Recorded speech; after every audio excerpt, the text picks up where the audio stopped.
Assalamualaikum warahmatullahi wabarakatuh. Halo semuanya, di video ini saya akan memenuhi tugas dari mata kuliah pengantar bisnis oleh Bapak Amir SEMM. Sebelum dari itu, perkenalkan nama saya Selviana Rian Ilham dengan NIM 90200125004. Perusahaan merupakan wadah kegiatan usaha yang berperan penting dalam perekonomian masyarakat.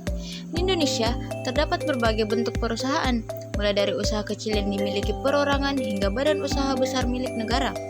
Setiap bentuk usaha memiliki ciri, tujuan, dan tanggung jawab hukum yang berbeda-beda.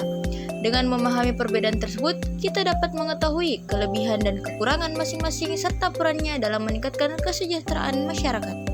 Bentuk-bentuk kepemilikan bisnis. Yang pertama ialah perusahaan perseorangan, firma, koperasi, yayasan, CV, PT, BUMN, BUMD, dan BUMDes.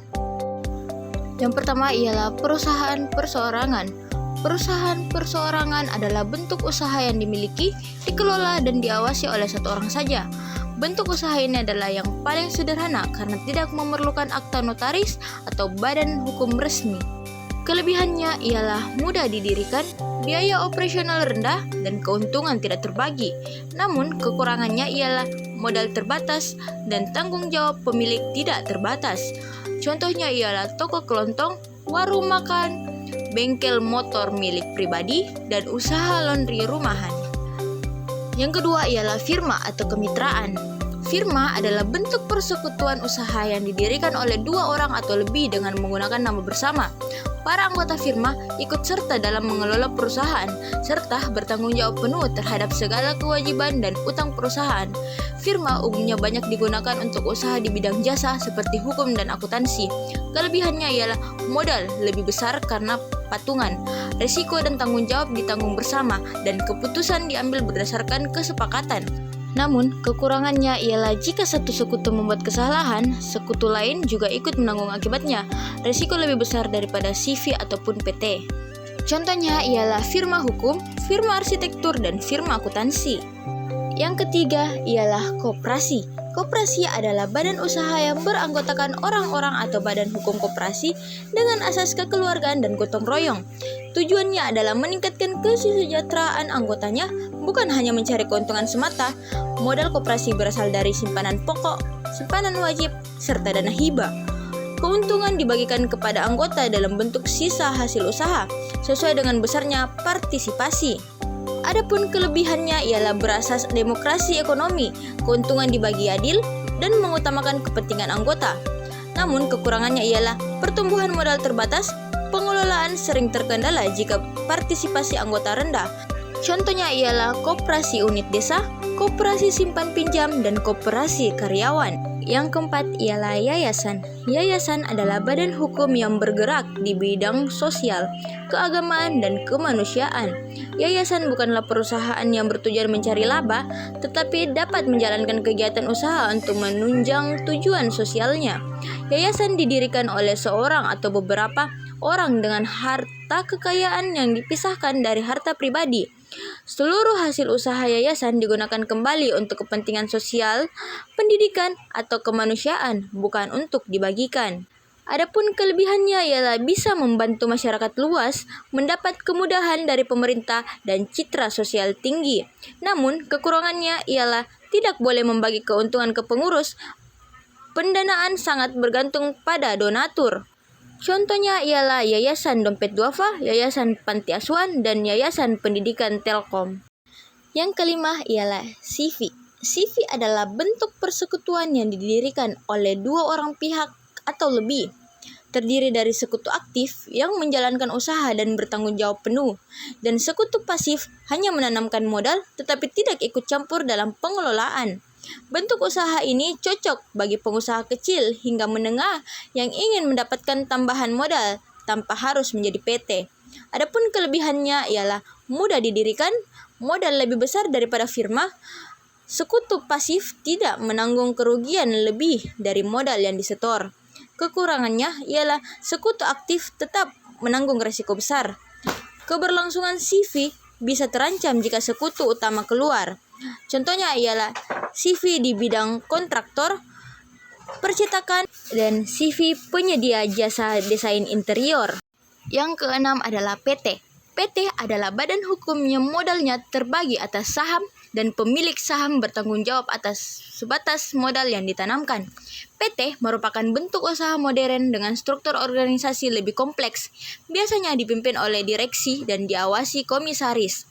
Ada dua jenis PT, yaitu PT tertutup atau saham dimiliki terbatas oleh orang tertentu, dan PT terbuka adalah saham bisa dibeli masyarakat umum melalui bursa efek. Adapun kelebihannya ialah modal besar, tanggung jawab terbatas, lebih mudah berkembang dan memiliki legalitas kuat. Namun kekurangannya ialah proses pendirian rumit, biaya besar, ada kewajiban administrasi dan pajak yang ketat. Contohnya ialah PT Indofood Sukses Makmur, PT Unilever Indonesia, dan PT Gojek Indonesia.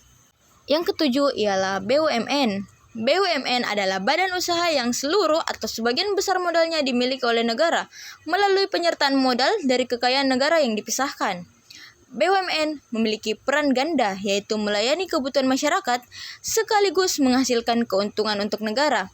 BUMN terbagi menjadi Perum, perusahaan umum yang berorientasi pelayanan, dan perseroan terbatas milik negara yang berorientasi profit. Adapun kelebihannya ialah dijamin pemerintah, modal besar, dan dapat dipercaya masyarakat. Namun kekurangannya sering kurang efisien karena birokrasi panjang. Contohnya ialah PT Pertamina, PT PLN, dan PT Telkom Indonesia. Yang kedelapan ialah BUMD.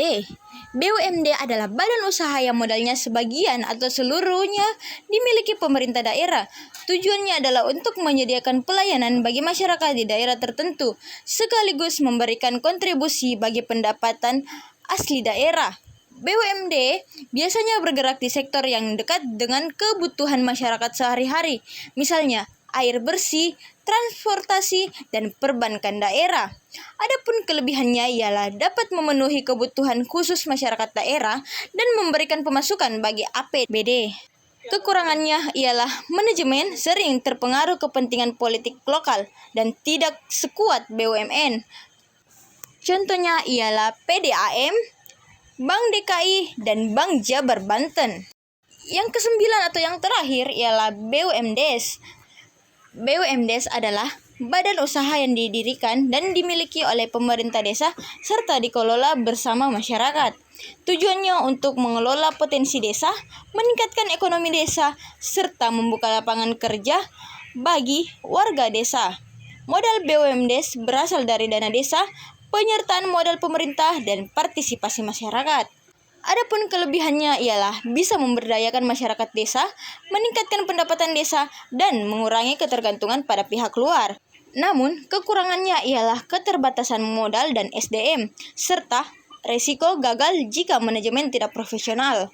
Contohnya ialah BUMDes Wisata, BUMDes Pengolahan Hasil Pertanian, dan BUMDes Simpan Pinjam. Baik, dari penjelasan tadi kita dapat menyimpulkan bahwa bentuk-bentuk perusahaan di Indonesia memiliki perbedaan dalam hal kepemilikan, tujuan, dan tanggung jawab hukumnya. Perusahaan perseorangan merupakan usaha milik pribadi yang sederhana, di mana pemilik menanggung seluruh resiko. Firma dan CV sama-sama berbentuk persekutuan, tetapi pada firma semua sekutu bertanggung jawab penuh, sedangkan pada CV ada sekutu aktif yang mengelola dan sekutu pasif yang hanya menyetor modal. Koperasi didirikan berdasarkan asas kekeluargaan dengan tujuan meningkatkan kesejahteraan anggota, sementara yayasan bergerak di bidang sosial, pendidikan, dan kemanusiaan tanpa orientasi laba.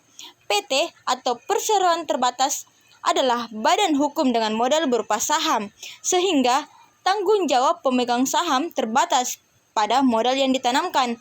Adapun BUMN, BUMD, dan BUMDes merupakan badan usaha masyarakat sekaligus mendukung perekonomian di tingkat nasional, daerah, maupun desa. Dengan demikian, setiap bentuk perusahaan memiliki fungsi dan perannya masing-masing sesuai dengan kebutuhan serta lingkup usahanya.